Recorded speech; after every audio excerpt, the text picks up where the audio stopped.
Ja,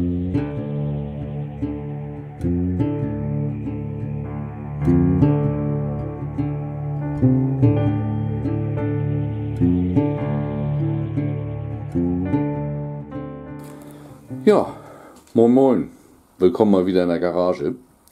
Ich bin ja immer noch diesem Klackern oder Klingeln bei dem Motor auf der Spur. Und ich habe wirklich die Vermutung, das kommt irgendwie von Kolben und Zylinder.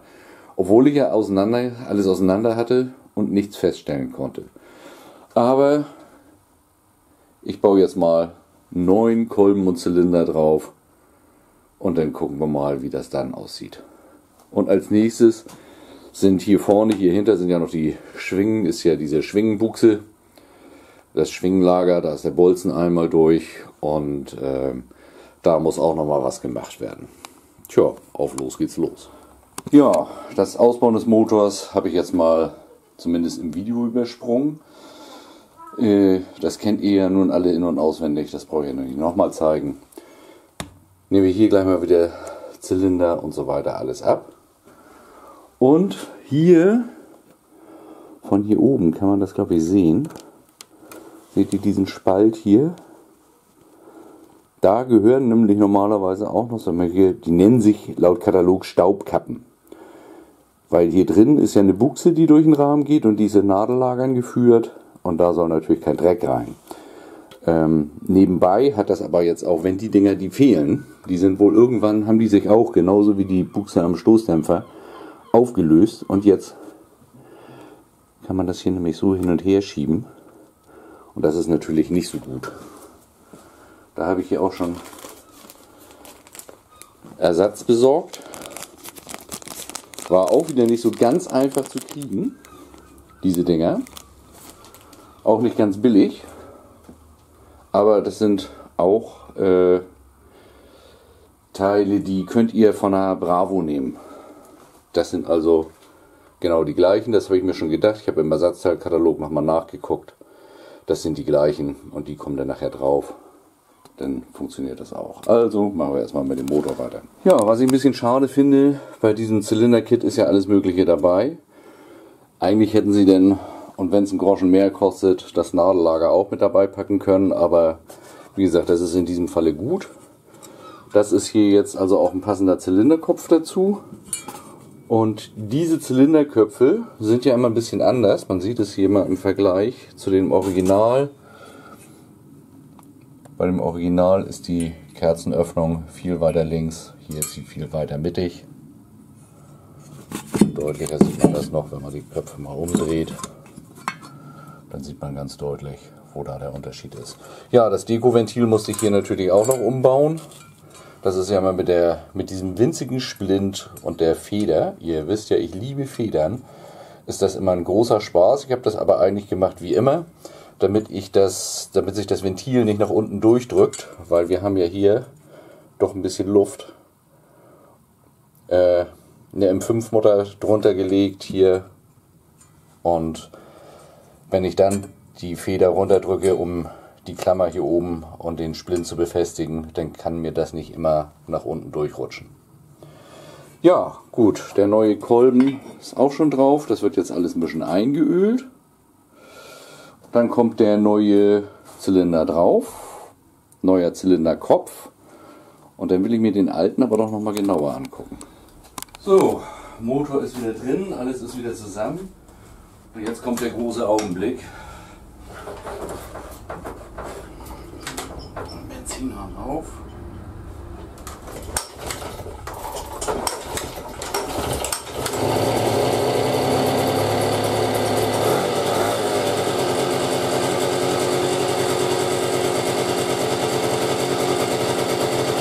Und nichts knabbert mehr.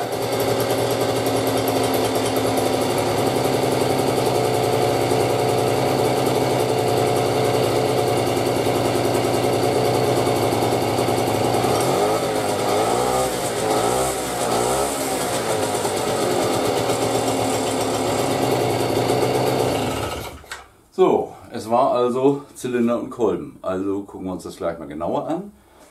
Aber jetzt will ich die Buchsen noch machen. Ist schon wieder warm heute. Allerdings auch warm und grau. Gestern war es richtig warm. Da habe ich dann das Vergnügen gehabt, bei der Hitze Rasen zu mähen. Aber das ging. Aber nee, also im Moment ist es einfach nur ja, schwül warm hier unten drin. Ich mache gleich mal das Garagentor auf. Vielleicht kommt ein bisschen Luftzug hier rein. Aber das freut mich ja schon mal, dass das in Ordnung ist. Und wie ihr seht, ist es momentan hier nämlich schweineeng. Ich kann mich hier kaum noch bewegen. Aber nun ist das mal so. Am Samstag bin ich noch mit der Zündab kurz unterwegs gewesen. Die sprang erst nicht an. Ich glaube, ich habe den Benzinhahn vergessen zuzumachen. War ein bisschen abgesoffen, aber danach lief sie super. Nicht schnell, aber unheimlich leise. Das begeistert mich immer wieder, wie leise die ist. Und nun guckt euch mal das Wetter an. Ah, sieht gut aus.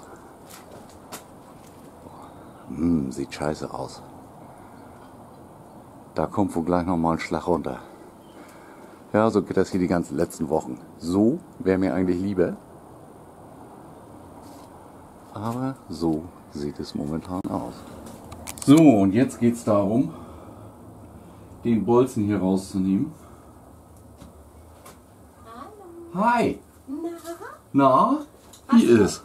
Hast du einen Roller für mich? Nee, im Moment nicht. So, das war kurz Besuch. Was brauchen wir denn jetzt? 17er Nuss, ne? Wo ist jetzt wieder die 17er? Das ist doch immer wieder das Gleiche. Diese Sucherei hier. 19. Nein, ich meine, das war 17. 17. Und ich sag noch.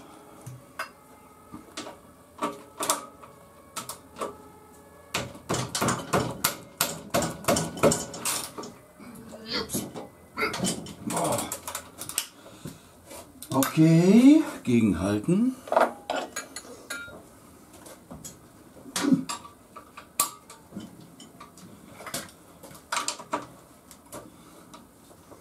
Das ist hier wieder so eine Geschichte von der einen Seite. Wenn ihr wüsstet, dass ich das festgezogen habe, dass ich es eben halt mit dem richtigen Drehmoment festgezogen habe, kann ich das denn da?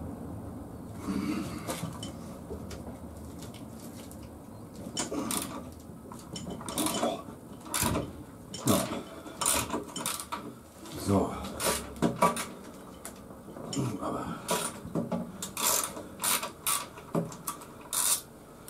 das Blöde ist, dass jetzt natürlich Federspannung da drauf ist und ich gerade überlege, macht es Sinn, die hier vielleicht noch mal wieder zu lösen und das hinten noch mal wieder festzutüdeln, und sonst hält das hier alles nicht. Ich denke, sonst kriege ich die Bolzen nachher nicht wieder rein. Was haben wir denn jetzt? 13? Dann lösen wir die hier halt nochmal.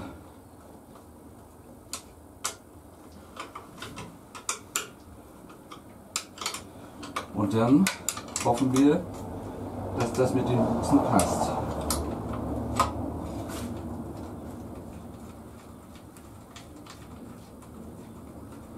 So, eine Seite. Weil es ist immer so ein Gefummel, die hier wieder reinzukriegen. Da muss ja genau das Gewinde treffen und man sieht da nichts. Voll doof. Aber was soll's, was soll's. Hauptsache der Motor läuft gut.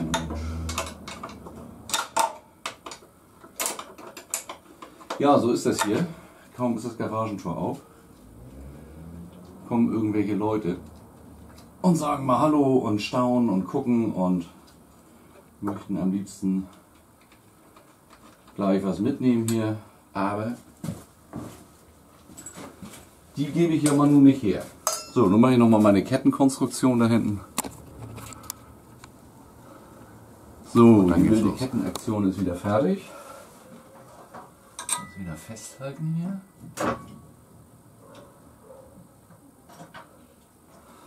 So, jetzt ging das Ding nämlich, glaube ich, relativ leicht raus.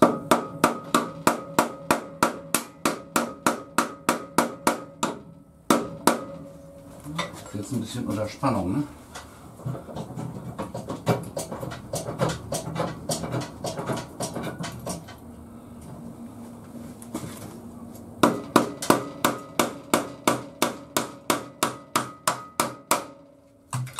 Jetzt.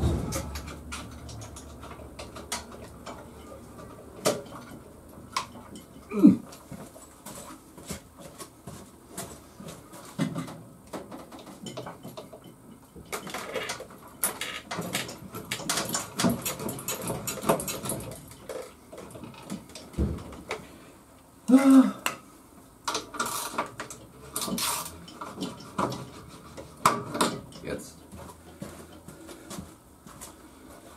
Noch lecker eingefettet. Vom letzten Mal. So, und jetzt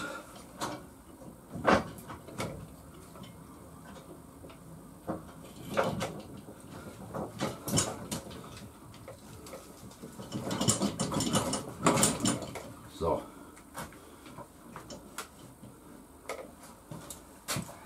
Man sieht hier den Rest noch drin stecken.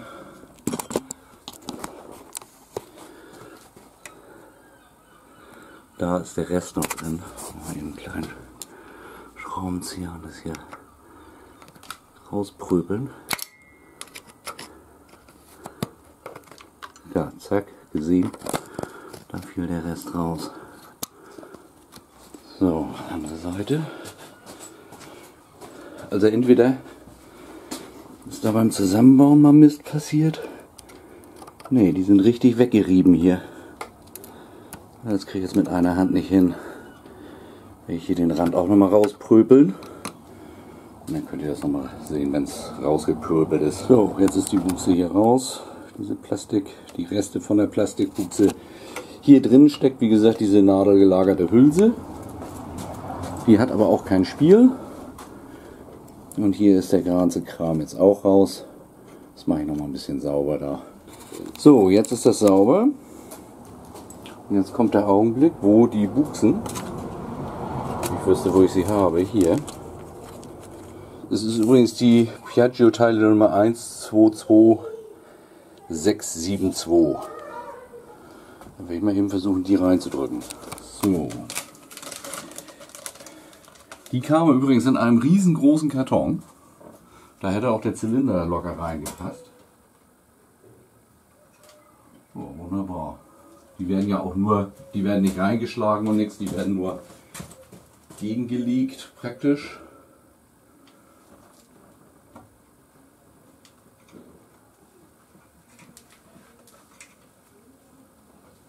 So. Und damit hat man jetzt nämlich wieder den richtigen Abstand.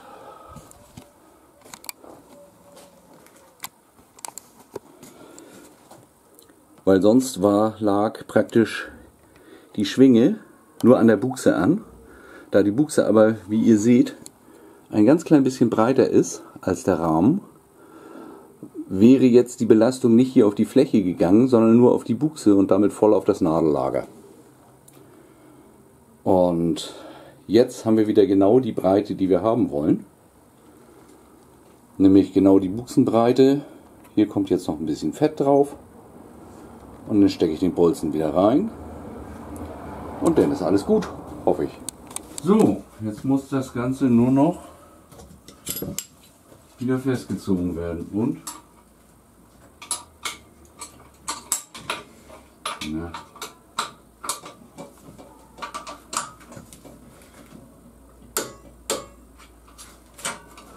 So.